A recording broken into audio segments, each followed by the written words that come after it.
नमस्कार मित्रांनो, ठरलं तर मग या मालिकेच्या आजच्या भागात आज आपण बघणार आहोत. अर्जुन प्रतापला म्हणत असतो की डॅड, मैपतसारखे माणसं त्यांचं क्रिमिनल बॅकग्राऊंड हे लपवत असतात आणि सायली म्हणते त्यातलं काहीच खोटं नाही आहे.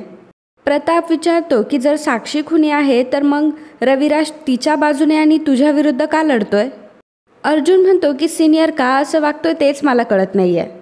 प्रताप म्हणतो की तुला कळणारच नाही, कारण तुझ्या डोळ्यांवर तुझ्या बायकोच्या प्रेमाची झापडं ओढली आहे आणि एका गोष्टीची मला खात्री आहे की रविराज खोटी केस कधीच लढणार नाही. आणि तरीही तुझी बायको खरं बोलत असेल असं जर तुला वाटत असेल तर त्याचे पुरावे माझ्यासमोर आण आणि मग माझ्यासमोर बोल. अर्जुन म्हणतो की डॅड, अहो हाच पुरावा आहे. प्रताप म्हणतो की वकील साहेब, मी खून केला नाही आहे तर तो दुसऱ्या कोणत्या तरी माणसाने केला, याला पुरावा म्हणत नाही. या गोष्टीसाठी ठोस पुरावा लागतो आणि जर या पुराव्यावर तुझी बायको जर 25 कोटीला सुरुंग लावायला निघाली असेल तर हे मी कधीच खपवून घेणार नाही. माफ करा मित्रांनो, पण जर तुम्ही ह्या चॅनलवर नवीन असाल किंवा हा चॅनल तुम्ही बघत असाल पण अजूनही सबस्क्राईब केलं नसेल तर प्लीज आपल्या चॅनलला लगेच सबस्क्राईब करा आणि बेल आयकॉनवरही क्लिक करा. धन्यवाद. तर इकडे सायलीने कुसुमताईला फोन केलेला असतो. सायली म्हणत असते की कुसुमताई, माझं काही चुकलंय का गं? कुसुमताई म्हणतात की अजिबात नाही, तू जे काही केलंयस ते अगदी बरोबर केलंय. तो मैपत किती नीच माणूस आहे आपल्याला काय माहीत नाही का? आणि आज मधुभाऊंची जी काही अवस्था झाली आहे ना ती फक्त त्या साक्षीमुळे. नरकात चढेल ती मुलगी, सत्यानाश होईल तिचा. सायली म्हणते की आणि आज ते या घराचा सत्यानाश करायला निघालेत. कुसुमताई, अगं मला खूप भीती वाटते गं. त्या मैपत आणि साक्षीची नजर आपल्या आश्रमावर पडली आणि आपला आश्रम उद्ध्वस्त झाला. आता ते मला या घराच्या बाबतीत व्हायला नकोय गं. कुसुमताई म्हणते की अजिबात गप्प राहायचं नाही. जर तू आज बोललीस तर आज ना उद्या त्या दोघांचं खरं रूप जगासमोर येईल. सायली म्हणते की मला खूप भीती वाटते गं कुसुमताई, तोपर्यंत उशीर नको व्हायला आणि या सगळ्या गोष्टींच्या बाबांच्या व्यवसायाला धक्का नको बसायला. कुसुमताई म्हणते की हे बघ, असं काहीच होणार नाही. तुला जे बोलायचं होतं ते तर तू बोललीस ना. म्हणजे अगदी सगळ्यांचा राग पत्करून तू मैपतबद्दल सगळं खरं खरं सांगितलंय. आता तू शांत हो. या घडीला त्या माणसाने आपलं जे काही नुकसान करायचं होतं ते तर केलंय, आता आणखी नाही करणार तो. सायली म्हणते की अशी जर खात्री मलाही वाटली असती तर खूप बरं वाटलं असतं. आणि असं म्हणून सायली फोन ठेवते. इकडे प्रताप अर्जुनला म्हणत असतो की जर तुझ्या बायकोमुळे माझा फायनान्स गेला तर मी तिला कधीही माफ करणार नाही आणि तिचं तोंड बघायला सुद्धा या घरात राहणार नाही.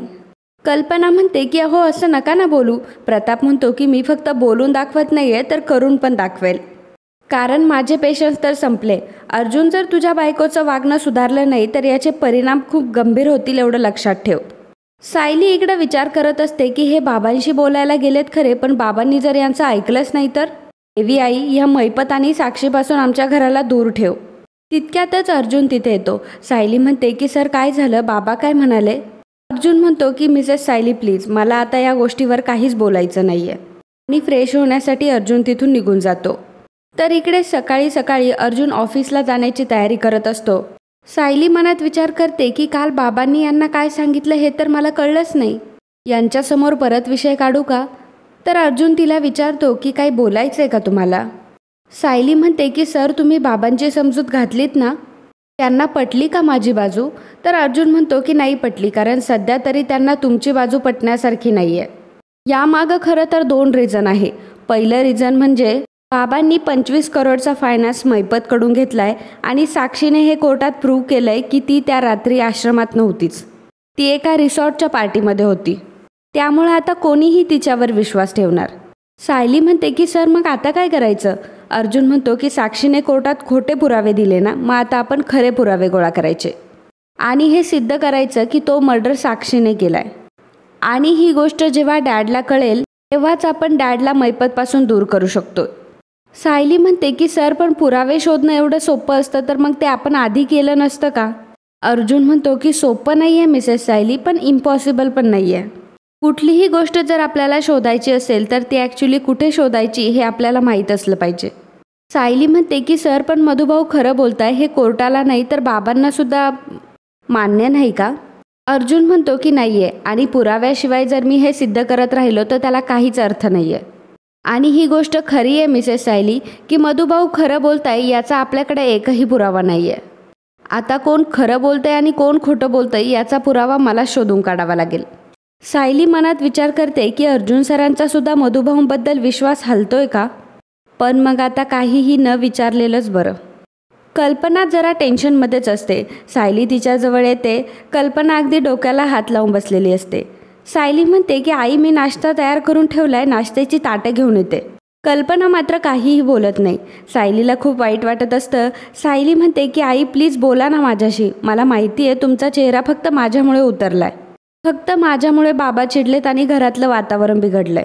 मी तुमची माफी मागते आई, पण खरंच मला बाबांना दुखवण्याचा अजिबात उद्देश नव्हता. कल्पना काही बोलायला जाणारच तेवढ्यातच अस्मिता आणि पूर्णाजी तिथे येतात. त्यामुळे कल्पना तिथून निघून जाते. अस्मिता टोमणे मारत असते. अस्मिता म्हणते की पूर्णाजी, निर्लज्जपणाचा कळस बघ एकदा. काल एवढा तमाशा झाला, जर हिच्या जागी दुसरी एखादी पोरगी असती तर रूममध्ये लपून बसली असती, पण ही तर मिरवते इकडं. अर्जुनने अस्मिताचं हे बोलणं ऐकलेलं असतं, परंतु काहीही न बोलता अर्जुन डायनिंग टेबलवर येऊन बसतो. पूर्ण आजी म्हणते की अस्मिता, आधी हा बायको बायको करायचा, आता तू एवढं काही बोलली तरी तो काहीही बोलला नाही. सायली पूर्ण आजीला नाश्ता वाढायला जाते तेव्हा पूर्ण आजी म्हणते की थांब विमल, तू वाढ मला नाश्ता. हिच्या हातून तर विषसुद्धा खायचं नाही आहे मला. अश्विन गुड मॉर्निंग म्हणत तिथे येतो, परंतु अश्विनच्या गुड मॉर्निंगला कोणीही रिस्पॉन्स देत नाही, त्यामुळे तो शांत बसून घेतो. तेवढ्यातच प्रताप तिथे येतो, परंतु सायलीला बघून तो म्हणतो की चल मी आता निघतो. कल्पना म्हणते की हे बघा, नाश्ता केल्याशिवाय जाऊ नका. प्रताप म्हणतो की नकोय मला. कल्पना म्हणते की अहो काय हे, तुम्ही रात्रीपासून काहीच जेवलं, असं उपाशी तरी नका राहू. तर पूर्णाजी म्हणते की प्रताप, या मुलीचा राग अण्णावर काढू नकोस. हिच्यामुळे तू तुझी तब्येत बिघडून घ्यावी एवढ्या लायकीची सुद्धा नाही आहे ही मुलगी. प्रताप म्हणत असतो की ही मुलगी समोर असताना मला एक घाससुद्धा जाणार नाही. मी अगदी उपाशी राहिलो तरीही चालेल. सायली म्हणते की बाबा, मी समोर नसल्यावर तुम्ही खाल ना. मग मी इथे थांबतच नाही, पण प्लीज तुम्ही खाऊन घ्या बाबा, असं म्हणून सायली तिथून निघून जाते. कल्पना म्हणते की चला आता नाश्ता करून घ्या. प्रताप म्हणतो की मला इथे थांबायची सुद्धा इच्छा नाही आहे. तू एक काम कर, हा ब्रेकफास्ट डब्यामध्ये भर आणि मला दे, मी ऑफिसमध्ये जाऊन खातो. कल्पना म्हणते की पण नक्की खाल ना. प्रताप म्हणतो की हो, आणि मग कल्पना नाश्ता पॅक करून प्रतापला देते. सायली हे सर्व वरून बघत असते. तर अर्जुन ऑफिसला चाललेला असतो. अस्मिता म्हणते की तोंडाला कुलूप लावून का बसलायस, तू बोलत का नाही आहे तुझ्या बायकोशी, तुमच्या दोघांचं भांडण झालंय का काही. अर्जुन म्हणतो की नवरा बायकोमध्ये खूप गोष्टी होतात अस्मिताई, म्हणून प्रत्येक गोष्ट बाहेरच्यांना कळायला नकोय. अस्मिता म्हणते की मी बाहेरची कुठे आहे रे, मला तर सांगू शकतो तू. अर्जुन तिथून निघून जात असतो तेवढ्यात सायली अर्जुनला आवाज देते आणि त्याचा रुमाल आणि वॉलेट घेऊन ती आलेली असते. अर्जुनला ती देते, परंतु अर्जुन काहीही न बोलता तिथून निघून जातो. पूर्ण आजी टोमणा मारत असते की दिखाऊ प्रेमाचे 4 दिवस संपले वाटतं. आता अर्जुनला सुद्धा कळालेलं दिसतंय की ही या घराचा सत्यानाशच करणार आहे. कोणाचंही चांगलं हिच्यामुळे होणार नाही, मग हिला सुख कसं मिळायचं. सायलीला फार वाईट वाटतं आणि रडत रडत ती तिच्या रूममध्ये निघून जाते. तर इकडे प्रिया म्हणत असते की हे ऑनलाईन शॉपिंग करून सुद्धा आता कंटाळा आलाय, ह्या बोरिंग लोकांच्या घरात काहीच नसतं करायला. हां चल प्रिया, आज किल्लेदारला सायलीबद्दल पिडूया. आज सायलीबद्दल काय खोटं बोलूयात बरं. मी एक काम करते, आता तिचे 2-3 छपरी मित्र गोळा करते. प्रिया रविराजच्या रूममध्ये येते, परंतु रविराज हा रूममध्ये नसतो. प्रिया म्हणते की चला, प्लॅन तर आता फ्लॉपच होऊन गेला. आणि तिचं लक्ष रविराजच्या कपाटाकडे जातं. ती कपाट उघडते आणि कपाटामध्ये पैसे ठेवलेले असतात. ते बघून प्रिया खूप खुश होते. ती म्हणते की आज मी माझं राशी भविष्य पाहिलं होतं की अचानक धनलाभ होणार, ते डिक्टो खरं होईल असं नव्हतं वाटलं. प्रिया त्या पैशांमधला एक बंडल उचलते आणि रविराज देखील त्याच्या खोलीकडे येत असतो. प्रिया इकडनं पैसे घेऊन चाललेली असते. ओढणीच्या आडतीने पैसे लपवलेले असतात आणि नेमका रविराज खोलीत आलेला असतो. रविराजची आणि प्रियाची धडक होते आणि प्रियाच्या हातून पैशांचा बंडल खाली पडतो. प्रिया मात्र खूप घाबरते. रविराज प्रियाला विचारतो की हे पैसे तुझ्याकडे कसे काय आले. प्रिया म्हणते की तुम्ही मला काय विचारता, तुम्ही एक काम करा ना, वरती टेरेसवर जा आणि ह्या पैशांचा पाऊस पाडा. नाही म्हणजे एखाद्या चोराला मिळण्यापेक्षा एखाद्या गरीब माणसाला मिळतील पैसे. रविराज म्हणतो की म्हणजे नक्की काय म्हणायचं आहे तुला. प्रिया म्हणते की म्हणजे मला असं म्हणायचं होतं की तुम्ही कपाट उघडं ठेवलं होतं आणि हे पैसे असेच ठेवले होते तिथे. बाबा म्हणजे अहो, एखाद्या चोराला हे आमंत्रण दिल्यासारखं नाही झालं का. तरीही मी ते पैसे बघितले आणि ठरवलं की आता हे पैसे लपून ठेवायचे आणि तुम्हाला शोधाशोध करून द्यायची, म्हणजे पुढच्या वेळी तुम्ही छान असे लॉकरमध्ये पैसे ठेवाल ना. रविराज म्हणतो की अगं आपल्या घरात कुठून येणारे चोरबीर. प्रिया म्हणते की तरीसुद्धा बाबा पैसे हे कडी-कुलपातच ठेवायचे असतात.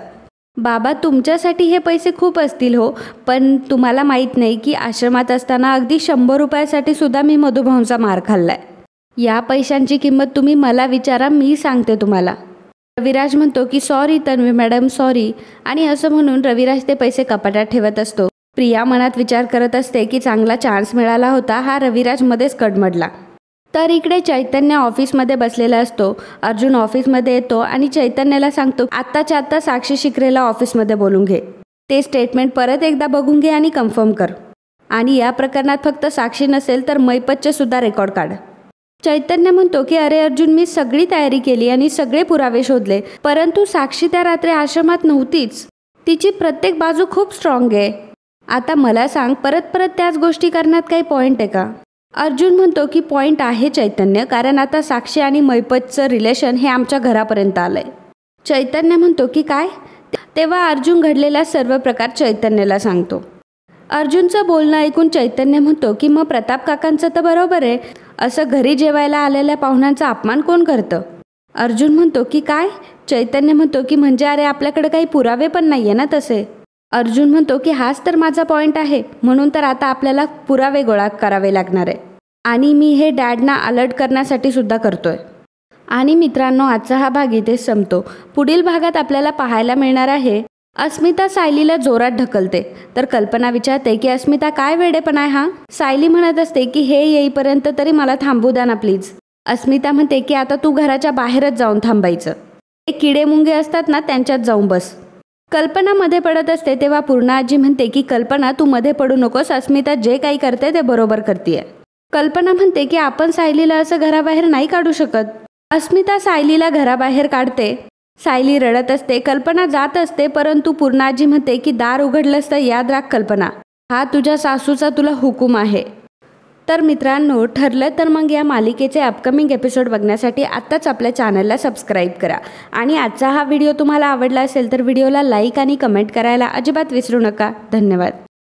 तर मित्रांनो, कालच्या भागात कमेंट करणारे आपले प्रिय दर्शक होते भानुदास दंडवते, नेत्रा जोशी, रोशन हजारे, उषा बोंद्रे, मोहिनी शेळके आणि अर्चना निंबाळकर. या सर्वांनी व्हिडिओला कमेंट करून खूप छान प्रतिसाद दिल्याबद्दल खूप खूप धन्यवाद.